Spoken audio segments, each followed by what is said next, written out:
Chers compatriotes, dans le bulletin d'actualité de cette semaine, j'aimerais commenter un thème économique important pour vous, la situation préoccupante du système bancaire privé européen. Mais auparavant, je souhaiterais rendre hommage aux victimes du vol de la compagnie Germanwings, pour lesquelles j'ai observé hier une minute de silence au sein du Parlement européen. Cette catastrophe aérienne endeuille l'Europe tout entière. Et maintenant, sur la situation des banques privées européennes. La question n'est pas nouvelle, mais certaines informations passées, volontairement sous silence au grand public par les autorités politiques européennes, doivent nous alerter sur le risque de solvabilité réelle du système bancaire européen. Les autorités américaines ont ainsi cette semaine recalé 3 grands établissements bancaires à leur test de résistance. La Royal Bank of Scotland, la tristement célèbre HSBC et enfin la BNP Paribas. Seul souci, ces mêmes banques avaient passé avec succès les tests de la BCE fin octobre dernier, ce qui décrédibilise nettement le rôle de la BCE dans sa mission de supervision bancaire, dirigée maintenant par Mme Danielle Nouy, présidente du comité de surveillance de la BCE. Preuve que la conception que la résistance au choc systémique n'est pas la même partout, puisque ces simulations ont pour objectif justement de voir si une telle banque pourrait résister à un choc économique violent sans entraîner tout le système financier par terre comme en 2008. Visiblement, il n'y a pas de quoi être rassuré lorsque l'on voit les montants des engagements de ces établissements bancaires et l'absence de séparation entre les banques de détail d'un côté et les banques d'affaires spéculatives de l'autre. Or, en ce moment même, une banque autrichienne, la ETA Bank, a été mise en faillite suite aux difficultés financières d'une autre banque, la Hypo Alp Adria. La faillite de cette banque autrichienne a entraîné avec elle une banque allemande, la Düsseldorf Hypo. Il ne s'agit pas ici de la Grèce, mais de la première puissance économique européenne, l'Allemagne. On comprend mieux dans ce contexte le plan de quantitative easing, le QE, de 1140 milliards d'euros, lancé en urgence par le président de la Banque centrale européenne le 9 mars dernier, pour sauver encore ce système bancaire privé européen.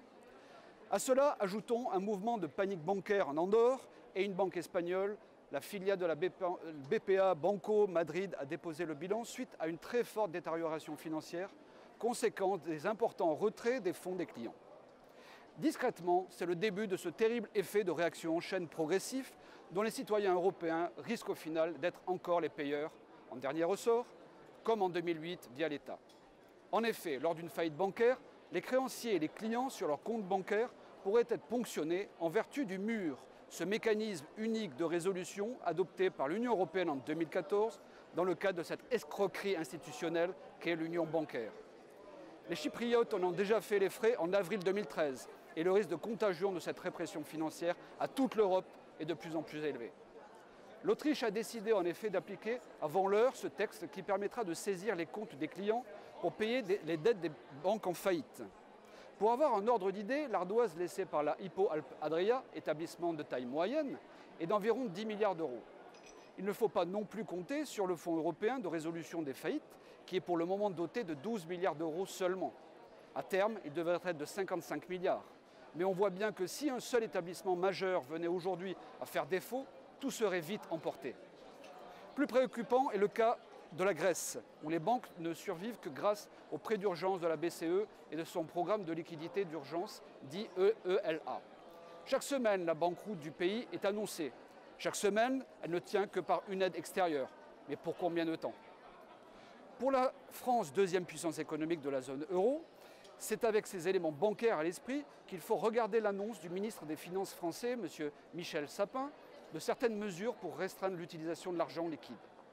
Les paiements en liquide seront interdits au-dessus de 1 000 euros contre 3 000 aujourd'hui pour les Français. Pour les touristes, on passera de 15 000 à 10 000 euros. Le tout au 1er septembre prochain en théorie. Tout retrait bancaire de plus de 10 000 euros devra être signalé à Tracfin, l'organisation qui surveille la fraude financière en France. Enfin, les changes de monnaie papier seront plus étroitement contrôlés. Officiellement, il s'agit de lutter contre le terrorisme ou le blanchiment de l'argent. Mais comment jadis, lorsque George Bush remettait à toutes les sauces ce même prétexte pour justifier sa politique étrangère en Irak, il faut se méfier de ce langage. L'enfer est pavé de bonnes intentions. En réalité, ne s'agit-il pas d'un moyen efficace pour obliger les gens à conserver leurs dépôts bancaires sur leur compte dans une période qui pourrait être propice au retrait massif des déposants? En cas de faillite d'une grosse banque, c'est l'insolvabilité du système bancaire dans son ensemble qui pourrait apparaître. Et les épargnants voudront récupérer leur argent. Même si le commun des mortels ne paye quasiment jamais une telle somme en liquide, il est toutefois permis de s'interroger sur l'opportunité d'une règle aussi contraignante pour prévenir des actes terroristes, heureusement très marginaux. Le terrorisme se traite à la base par des frontières contrôlées, maîtrisées, par des moyens donnés aux services de renseignement et non a posteriori, une fois que les éléments incontrôlables sont dans la nature. Cette décision d'abaissement du seuil maximum de paiement en liquide à 1 000 € est l'un des nombreux signes préoccupants que le système bancaire est en train de s'enrayer. Le FN, lanceur d'alerte, anticipe toujours les risques systémiques qui frapperont la France et cherche par un conseil de vigilance à ses compatriotes à protéger ses propres compatriotes des futurs dangers, grâce notamment à son programme de patriotisme économique. Je terminerai d'un mot sur les échéances départementales en France. J'invite tous les électeurs patriotes à se mobiliser pour aller voter dimanche prochain. Chaque voix compte pour sauver les départements et redresser notre pays. L'élan du premier tour doit nous permettre d'avoir les sièges que nous méritons. À la semaine prochaine donc, et avec, je l'espère, de nombreux élus Front National. Merci.